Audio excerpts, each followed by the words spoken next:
Movie recaps में आपका स्वागत है। आज मैं आपको 2016 की एक science fiction romance drama film दिखाऊंगा जिसका नाम है पैसेंजर्स। आगे स्पॉइलर है, सावधान रहें और अपना ख्याल रखें। अंतरतारकीय अंतरिक्ष यान एवलॉन को अंतरिक्ष में यात्रा करते हुए होमस्टीड 2 नामक उपनिवेशित दुनिया की ओर जाते देखा जा सकता है। इसके सभी क्वार्टर खाली हैं। जहाज ऑटो पायलट पर है। 258 चालक दल के सदस्य तथा 5000 यात्री शीत निद्रा में हैं। अचानक जहाज एक क्षुद्रग्रह बेल्ट से गुजरता है जो उसकी ढाल को कमजोर कर रहा है। शक्ति को मुख्य ढाल की ओर मोड़ दिया जाता है, लेकिन जहाज एक विशाल क्षुद्रग्रह से टकराने की राह पर है। अचानक क्षुद्रग्रह एक जहाज से टकराता है जिससे विभिन्न प्रकार की गड़बड़ियां उत्पन्न हो जाती हैं। जहाज स्वयं मरम्मत शुरू कर देता है, लेकिन एक हाइबरनेशन पॉड सक्रिय हो जाता है। जागा हुआ यात्री जिम प्रेस्टन है जो एक मैकेनिकल इंजीनियर है। उसका पॉड खुलता है और एक स्वचालित प्रणाली उसे होश में लाने में मदद करती है तथा उसे बताती है कि उसने 120 वर्ष निलंबित अवस्था में बिताए हैं और जहाज भी होमस्टीड से केवल 4 महीने की दूरी पर है।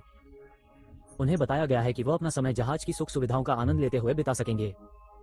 जिम को अपने आईडी बैंड, अपने केबिन और ग्रह पर आगमन से पहले की प्राथमिक गतिविधियों के बारे में निर्देश प्राप्त होते हैं जिनमें उसे भाग लेना है। जहाज पर लोगों से मिलने के लिए उत्साहित और घबराया हुआ वह तैयार हो जाता है, अपने केबिन से बाहर निकलता है और एक संपूर्ण शिक्षण समूह के लिए एक स्वचालित सहपाठी के रूप में चला जाता है। जब होलोग्राम पृथ्वी की स्थिति के बारे में बताता है तथा उसे अति जनसंख्या वाला, अतिमूल्यवान तथा अतिमूल्यवान कहता है तो जिम थोड़ा चिंतित दिखता है। इसमें उसे अपने प्रश्न पाठ के अंत तक रखने को कहा गया है, लेकिन जिम बार बार पूछता है कि वो वहां अकेला क्यों है। उसे एहसास होता है कि होलोग्राम उसका जवाब नहीं दे सकता और वो अन्य लोगों की तलाश में निकल पड़ता है। वो जहाज के मुख्य भाग में पहुंचता है। वहां भी कोई नहीं है, लेकिन एक स्वचालित सूचना डेस्क मदद के लिए तैयार है।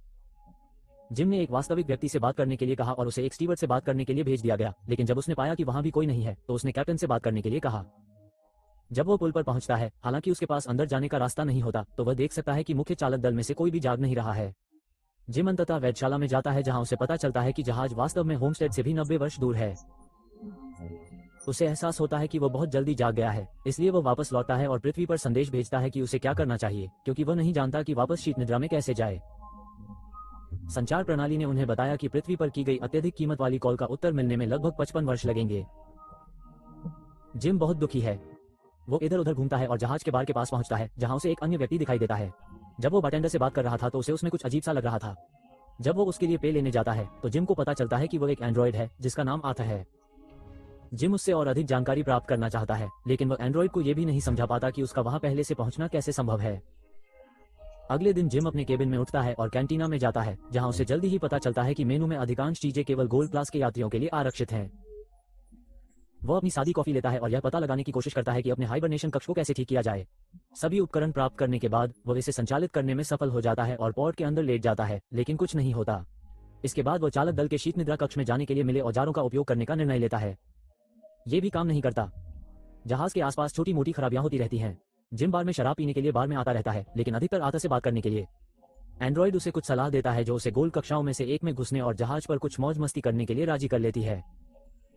जिम सभी रेस्तरां, खेल, मनोरंजन प्रणाली का प्रयास करता है, लेकिन जैसे जैसे समय बीतता जाता है वहां अकेले रहना उसके लिए और भी अधिक कष्टकारी हो जाता है। एक दिन वह नशे में धुत होकर हाइबरनेशन पॉड्स के आसपास भटक रहा था, तभी वो अंतरिक्ष में सैर के लिए डिजाइन किए गए अंतरिक्ष सूट पहने हुए एक एयरलॉक में जा गिरा। जिम सूट पहनता है और एयरलॉक के पास जाता है, एक लीवर दबाता है और फिर एयरलॉक का दरवाजा खोलने के लिए बटन दबाता है। जहाज के बाहर आकर वो दृश्य देखकर मंत्रमुग्ध हो गया। वो समय में उस क्षण का अनुभव करने वाला एकमात्र सचेत इंसान है। जिम अपने जूतों पर लगे चुंबकों को छोड़ देता है और अंतरिक्ष में तैरने लगता है। उसे बहुत निराशा होती है। वो वापस अंदर आता है, सूट उतारता है, लेकिन उसे पहने बिना ही एयरलॉक में वापस चला जाता है। वो लीवर खींचता है, सब कुछ खत्म करने के लिए तैयार होता है, लेकिन आखिरी क्षण में अपना मन बदल लेता है, वापस अंदर भागता है और बोतल ले लेता है। जिम खड़ा हो जाता है और तुरंत ही एक पॉड में बैठी औरोरा नामक महिला की ओर आकर्षित हो जाता है। वो निर्देशिका में उसकी फाइलें खोजता है और उसके यात्री साक्षात्कार को सुनता है और बाद में उस पर मोहित हो जाता है। वो दृश्य जिसमें वो उसके पॉड के पास बैठे हैं और अभी भी उसके साक्षात्कार सुन रहे हैं। बार में वापस आकर वो उसकी कुछ रचनाएं पढ़ रहा है और आत से उसकी लेखनी के बारे में बात कर रहा है। वो अपनी स्थिति की विडंबना से ग्रस्त हो जाता है। बेहतर जीवन के लिए दूसरे ग्रह पर जाना, सुबह जल्दी उठना और वहां न पहुंच पाना तथा अपनी आदर्श महिला को पाना जो उसकी पहुंच से बाहर है। जिम उसके बारे में सोचता रहता है और उसे भी जगाने का विचार मन में आने लगता है। वो इस बारे में एंड्रॉइड से बात करता है, लेकिन उसे यह पहेली समझ में नहीं आती। यदि वो अपने फायदे के लिए उसे जगाता है तो वो उसे अपने साथ जहाज पर मरने के लिए छोड़ देगा। जिम पहले तो इसके खिलाफ निर्णय लेता है, लेकिन जैसे जैसे समय बीतता है वो इसे छोड़ नहीं पाता। एक दिन वो अपना मन बदल लेता है। वो उसके पॉड के पास जाता है और उसे सक्रिय करने में सफल हो जाता है। जब वो जागती है और उसी प्रक्रिया से गुजरती है जिससे वह गुजरा था तो वह छिप जाता है और अपने कमरे में वापस चला जाता है। थोड़ी देर बाद वो उसे ढूंढने की उम्मीद में मुख्य सभास्थल पर जाता है और वहां वह खड़ी होती है, ठीक उसी तरह भ्रमित जैसा कि वो 1 साल पहले थी। जिम उसे बताता है कि वे ही एकमात्र जागे हुए हैं और उसे वेधशाला में ले जाता है। फिर वो उसे बताता है कि वह न तो चालक दल और न ही जहाज के मुख्य कमांडो तक पहुंच सकता है। ऑरोरा घबरा जाती है और अपने पॉड में वापस जाना चाहती है। जब वे वहां पहुंचते हैं तो जिम बताता है कि जहाज पर कोई विशेष उपकरण नहीं है जो उन्हें वापस हाइबरनेशन में जाने में मदद कर सके। प्रभावी रूप से उसे बताता है कि वे फंसे हुए हैं। वे वापस सभागृह में जाते हैं और वह उससे कहता है कि उसे आराम करना चाहिए क्योंकि वह अभी अभी शीत निद्रा से बाहर आया है। उसे उस पर दया आती है क्योंकि उसे जहाज पर 1 वर्ष से अधिक समय अकेले बिताना पड़ा। जिम अपने किए पर पश्चाताप करते हुए बार में वापस चला जाता है। वो आता से कहता है कि वो ऑरोरा को यह न बताए कि उसने ही उसे जगाया था। अगले दिन ऑरोरा जाग जाती है। वो वापस सभागृह में जाती है और स्वचालित सूचना डेस्क से हाइबरनेशन पॉड्स के बारे में पूछती है। जिम भी वहां उसके साथ आ जाता है और वे नाश्ता करने चले जाते हैं। जब वे वहां से निकल रहे थे तो कैंटीना की सूचना डेस्क में किसी प्रकार की खराबी आ गई। ऑरोरा को पता चलता है कि जिम 1 साल से अधिक समय से एक ही नाश्ता खा रहा है और वह उसके लिए एक बेहतरीन मेनू लाती है।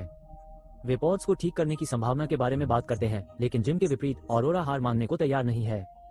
वो अस्पताल में खोजबीन करती है, फिर शोध दस्तावेजों की जांच करती है, अंततः क्रूज के शीत निद्रा कक्ष में पहुंचकर दरवाजे तोड़ने की कोशिश करती है।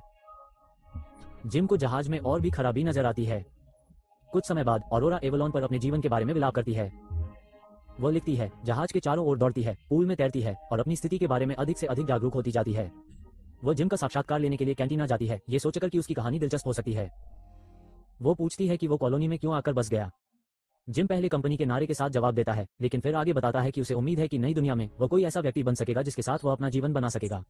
बाद में वे वेधशाला में पहुंचते हैं और अंततः ऑरोरा वहां आने का कारण बताती है। जहाज पर अन्य यात्रियों के विपरीत उसके पास आने जाने का टिकट है। उसका विचार होमस्टेड जाकर वहां 1 वर्ष तक रहने का था तथा वापस आकर पृथ्वी पर ऐसा करने वाली पहली पत्रकार बनने का था तथा अब तक की सबसे महान कहानी लिखने का था। ऑरोरा धीरे धीरे अपनी वर्तमान स्थिति को सुधारने का प्रयास करना छोड़ देती है और जिम उसे खुश करने का तरीका ढूंढ लेता है। वो उसे नाचते हुए सिनेमा और बास्केटबॉल कोर्ट में ले जाता है। अंततः वो उसे आथा से मिलने के लिए बार में ले जाता है। वो थोड़ी देर आराम करती है, फिर उसे अपनी स्थिति याद आती है। जिम को एंड्रॉइड के साथ अकेला छोड़ दिया जाता है तथा वो उसके साथ जो कुछ भी किया है उसके बारे में बहुत बुरा महसूस करता है। अगले ही क्षण वह किसी चीज में छेड़छाड़ करता हुआ दिखाई देता है और दूसरे ही क्षण ऑरोरा वेधशाला में प्रवेश करती है और क्रिसलर भवन का एक लघु रूप ढूंढती है जिसे उसने उसके लिए बनाया था। कुछ समय बाद वे बार में डेट पर जाते हैं। वे भोजन करते हैं और अपने जीवन की कहानियां साझा करते हैं। वो बताती है कि जब वो किशोरी थी तब उसके पिता की मृत्यु हो गई थी। रात्रि भोजन के बाद जिम ऑरोरा को एयरलॉक में ले जाता है और वे अंतरिक्ष सूट पहन लेते हैं। वे एक साथ अंतरिक्ष की सैर पर निकलते हैं। जिम को अंततः कोई मिल गया जिसके साथ वो अपना शानदार अनुभव साझा कर सके। जिम उनके जूतों पर लगे चुंबकों को बंद कर देता है और वे अंतरिक्ष में एक साथ तैरने लगते हैं। वे वापस अंदर आते हैं और तुरंत चुंबन करते हैं, उसके केबिन में चले जाते हैं और एक साथ सो जाते हैं। इसके तुरंत बाद वे एक जोड़े की तरह रहने लगते हैं। ऑरोरा उसके केबिन में चली जाती है और जहाज पर अपने जीवन के बारे में लिखती है। वे साथ साथ दौड़ते हैं, साथ साथ खाते हैं, साथ साथ सोते हैं। जिम जहाज का और अन्वेषण करता है और हाइड्रोपोनिक्स खाड़ी पाता है। वो ऑरोरा फूल लाता है। एक दिन जहाज एक लाल विशालकाय ग्रह के पास से गुजरता है और वे उसे देखने के लिए वेधशाला में जाते हैं। ये ऑरोरा का जन्मदिन था, इसलिए उस रात उन्होंने जहाज पर मौजूद कई रेस्तरां में से एक में और फिर बार में जश्न मनाया। जिम शौचालय में जाता है और ऑरोरा के लिए बनाई गई अंगूठी तैयार करता है, जबकि वह बार में आथा के साथ बातें करती रहती है। एंड्रॉइड ऑरोरा को बताता है कि जिम ने उसे जानबूझकर जगाया था। उसे इस बात का पता नहीं था कि उसे ये रहस्य अभी भी बनाए रखना था। अचानक जिम वापस आता है और वो पूर्ण अविश्वास के साथ उससे भिड़ जाती है। वो क्रोधित और घबराई हुई होकर भाग जाती है। जिम अपने केबिन में वापस आता है और पाता है कि उसकी सारी चीजें गायब हैं। अगले दिन कैंटीन में वो उससे मिलता है, लेकिन जैसे ही वो कुछ बोलता है वह भाग जाती है। ऑरोरा हताश है। एक रात वह जिम के केबिन में जाती है, उसे लात घूंसे मारती है, उसे मार डालना चाहती है, उसे शांत करने के लिए उससे बात करती है क्योंकि वो उससे बचती रहती है। जिम उससे माफी मांगने और अपने कृत्य को समझाने का प्रयास करता है। वो उसे बताता है कि वो उससे प्यार करने लगा है, लेकिन ऑरोरा को इसकी परवाह नहीं है। वो अपनी जान लेने के लिए उसे माफ नहीं कर सकती। एक रात जब जिम अपने केबिन में था तो एक और खराबी आ गई। जहाज में गंभीर त्रुटि आ जाती है और मुख्य कमान बंद हो जाती है। बाद में वो लिफ्ट में जाता है और लिफ्ट खराब हो जाती है। ऑरोरा मुख्य सभागार में जाती है और देखती है कि जिम ने वहां एक पेड़ लगाया है। फिर वो कैंटीना जाती है जहां भोजन की दुकान भी खराब है। अचानक दोनों को डेक चीफ की आवाज सुनाई देती है जो पूछ रहा है कि पेड़ किसने लगाया है। वे दोनों दौड़कर सभास्थल में जाते हैं और जिम के पेड़ के सामने गस मैनकुसो को खड़ा हुआ देखते हैं। वे अपना परिचय देते हैं और प्रमुख को स्थिति के बारे में बताते हैं। वो यह नहीं समझ पा रहा है कि 3 पॉड्स कैसे विफल हो सकते हैं। मैनक्यूसो उन्हें पुल पर ले जाता है और उसे पता चलता है कि जहाज में कुछ गड़बड़ है, लेकिन सिस्टम पर मौजूद जानकारी को मैन्युअल रूप से जांचना होगा। जब वे पुल से बाहर निकलते हैं तो एक रोबोट लगभग उनके सिर पर गिर जाता है और वे दोनों मैनकुसो को बताते हैं कि जहाज में सभी जगह अक्सर खराबी आ रही है।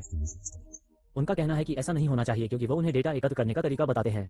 जब जिम वहां आता है तो मैनकुसो पॉड्स की जांच करता है। उसे पता चल जाता है कि ऑरोरा के पॉड्स के साथ क्या हुआ था। डेक प्रमुख को जिम द्वारा किया गया कार्य भयानक लगता है। बाद में जब वो पुल पर एकत्रित आंकड़ों की जांच कर रहा होता है तभी ऑरोरा भी उसके साथ आ जाती है। वे उसके पॉड के साथ जो हुआ उसके बारे में बात करते हैं, लेकिन वो उसे बताता है कि वो इसके बारे में कुछ नहीं कर सकता। जिम 16वें टूटे रोबोट के साथ अंदर आता है। मैनक्यूसो को शीत निद्रा की बीमारी महसूस होती है, इसलिए वो आराम करने चला जाता है, लेकिन जैसे ही वो बाहर निकलता है उसे खून की खांसी होती है। उस रात ऑरोरा को नींद नहीं आती, इसलिए वो तैरने चली जाती है।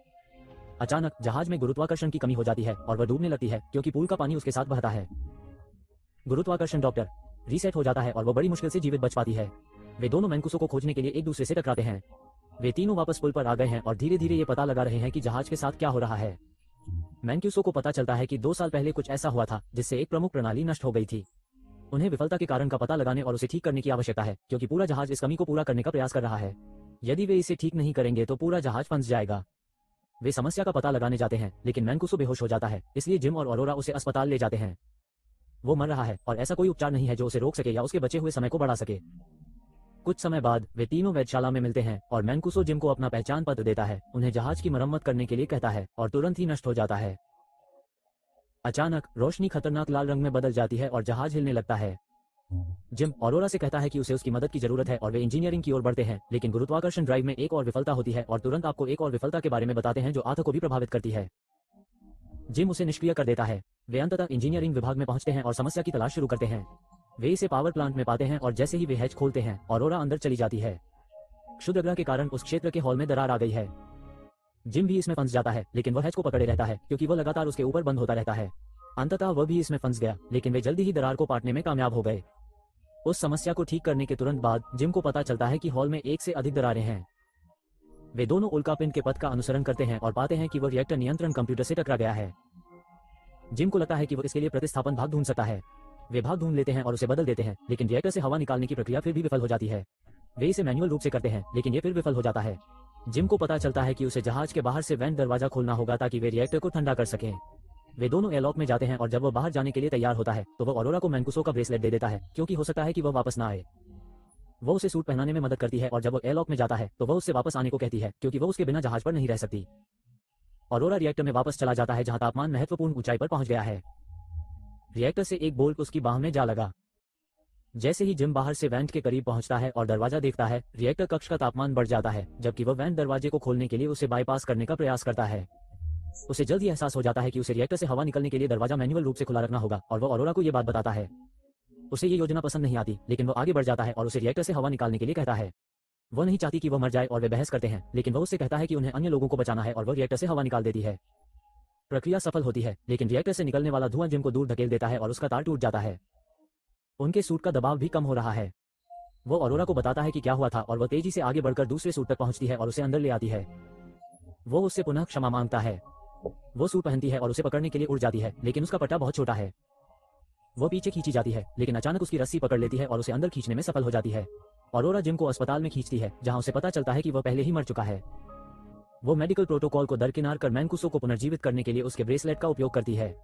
मेडिकल पॉड स्वचालित रूप से काम करता है और जिम को पुनर्जीवित करता है। ऑरोरा उसे माफ कर देती है। बाद में ऑरोरा आर्थ को ठीक कर देती है और वे मैनकुसो को उचित स्थान पर दफना देते हैं। जिम उसे अस्पताल ले जाता है और बताता है कि उसने मेडिकल पॉड को हाइबरनेशन 1 के रूप में उपयोग करने का तरीका खोज लिया है। वो उसे जहाज के अंदर जाने और बाकी की यात्रा वहीं करने को कहता है, लेकिन जैसा कि बाद में पता चलता है वह मना कर देती है और उसके साथ जहाज पर जागते हुए रहने का निर्णय लेती है। जिम अंततः उसके सामने विवाह का प्रस्ताव रखता है और वे जहाज पर अपना जीवन व्यतीत करते हैं। 88 साल बाद एवलॉन भी होम स्ट्रीट पर आ पहुंचा। चालक दल जाग जाता है और जहाज को बहुत अप्रत्याशित स्थिति में पाता है। ऑरोरा उनके लिए एक संदेश छोड़ती है जिसमें वो और जिम जहाज पर अपने जीवन की कहानी बताती है, जबकि बाकी लोग सो रहे थे। कृपया सदस्यता अवश्य लें तथा नोटिफिकेशंस चालू रखें ताकि आप इस तरह के और वीडियो देख सकें। देखने के लिए धन्यवाद।